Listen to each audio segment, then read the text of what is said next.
Hi friends, welcome back to my channel. ఈరోజు recipe వచ్చేసి బోటీ కూర. దాంట్లో కావాల్సిన పదార్థాలు: మొదటిది నూనె, ఉల్లిపాయలు, పచ్చిమిర్చి, కరివేపాకు, అల్లం పేస్ట్, పసుపు. ఒక గిన్నె తీసుకొని అందులో నూనె వేసుకొని అందులో ఉల్లిపాయలు, పచ్చిమిర్చి, కరివేపాకు వేసుకొని ఫ్రై చేసుకోండి. అందులో బోటి వేసుకున్న కాసేపు ఫ్రై చేసుకోండి. తర్వాత అందులో కారం వేసుకోవాలి.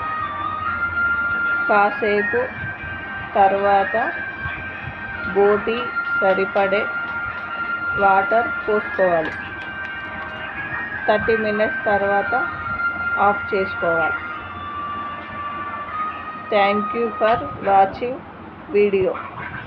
మీకు నచ్చితే లైక్, షేర్, సబ్స్క్రైబ్ చేసుకోండి.